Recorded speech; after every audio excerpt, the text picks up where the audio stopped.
Bonjour, je suis Francis Mitati. Les entreprises à être en règle sur le plan juridique et fiscal tout en prenant moins d'engagement grâce à la méthode entreprise sans souci. Dans cette vidéo, je vais vous parler de l'élaboration, comment élaborer un contrat de travail.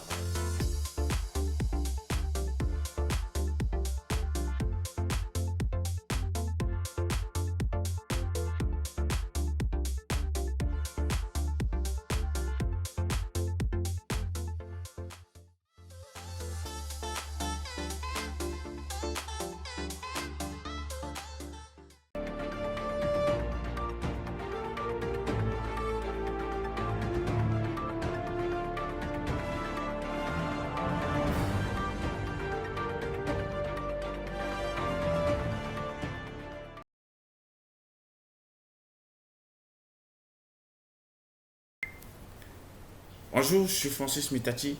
J'aide les entreprises à être en règle sur le plan juridique et fiscal tout en prenant moins d'engagement grâce à la méthode entreprise sans souci.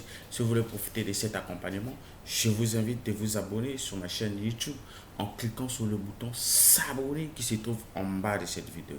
Dans cette vidéo, je vais vous parler de l'élaboration, comment élaborer un contrat de travail. Avant de rentrer dans le vif du sujet, j'aimerais d'abord vous définir qu'est-ce qu'est un contrat de travail et ensuite l'élaboration de comment élaborer un contrat de travail. Le contrat de travail, c'est un contrat qui engage, c'est un contrat dans lequel une personne s'engage à fournir un travail d'un autre, néanmoins une rémunération. Cela définit le contrat de travail. La question qui se pose, c'est de comment élaborer un contrat de travail. Pour élaborer un contrat de travail, l'élaboration du contrat de travail de durée indéterminée se fait en 5 étapes. La première étape, c'est informez-vous sur les conditions d'engagement détaillées avant d'effectuer l'élaboration du contrat de travail. Vous devez vous informer sur les conditions d'engagement détaillées qui contiennent entre autres les éléments suivants. Nous avons le genre d'activité, nous avons le lieu du travail, nous avons le début du contrat, nous avons le temps d'essai et la fin du rapport. Cela dit la première étape. Nous avons aussi la durée du travail, le salaire et les congés. S'agissant de la deuxième étape qui est informez-vous sur les bases légales. Le contrat de travail contient l'ensemble des dispositions régissant les rapports entre autres. Le rapport entre l'employeur et l'employé. Vous disposez d'une grande marge de manœuvre où les dispositions légales minimales sont respectées en partie. Il n'est possible de déroger aux dispositions légales que par écrit ou qu'en faveur du travailleur. Un contrat de travail peut également être conclu par accord verbal. Pourtant, certaines dispositions doivent absolument revêtir la forme écrite. Cela veut dire quoi? Cela veut dire que dans le contrat de travail, lorsque vous allez vous informer sur les bases légales, vous devez tenir compte de tous les éléments, c'est-à-dire de toutes les dispositions ou bien de toutes les clauses qui regorgent le contrat de travail ou bien qui sont dans le contrat de travail. Et le contrat de travail peut être verbal ou écrit. Mais la loi dispose que le contrat de travail doit être écrit. Cela dit la deuxième partie.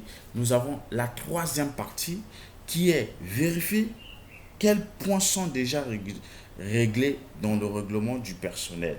La plupart des entreprises disposent d'un règlement du personnel dans lequel beaucoup de points sont déjà réglés et ne doivent donc être mentionné dans le contrat.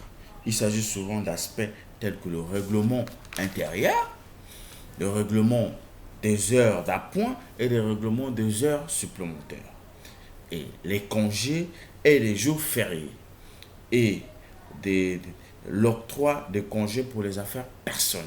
Il y a certaines entreprises qui donnent les congés pour les affaires personnelles telles que le décès d'une femme, de la femme de l'employé ou bien de ses parents, de l'un de ses parents dans la famille. Nous avons aussi la quatrième élément, la quatrième étape, c'est de réfléchir au point que vous désirez régler dans le contrat de travail. Le contrat de travail à durée indéterminée au salaire mensuel est le contrat le plus utilisé du point de vue juridique. Il suffit de régler seulement quelques points au minimum. Il faut régler les aspects suivants. Nous avons le partenaire contractuel, c'est-à-dire la société et l'employé. Nous avons la fonction, c'est-à-dire l'employé peut engager en tant que. Nous avons le lieu du travail, nous avons le début des rapports de travail, nous avons la durée de travail, nous avons le salaire mensuel brut et les primes éventuelles, nous avons aussi les gratifications, le troisième salaire et le bonus. À moins que le contrat n'en dispose autrement, le premier mois de travail est considéré comme temps d'essai. Et la cinquième étape, qui est la toute dernière étape, c'est rédiger le contrat de travail. Et nous avons certaines entreprises qui ne rédigent pas, qui ne connaissent pas rédiger le contrat de travail. Vous avez comment rédiger le contrat de travail.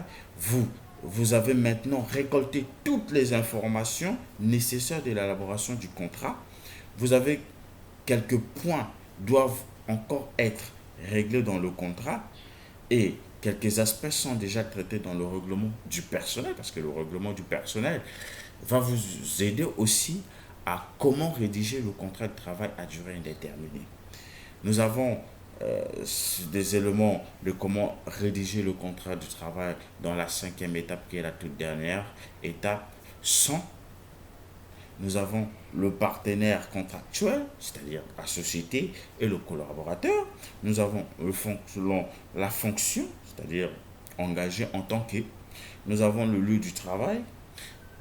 Cela dit, je vous réserve les détails de cette solution dans la méthode entreprise sans souci. Si vous voulez savoir plus, posez-moi des questions dans la description de cette vidéo ou soit m'appeler par téléphone ou par mail. Mes contacts vont s'afficher à la fin de cette vidéo.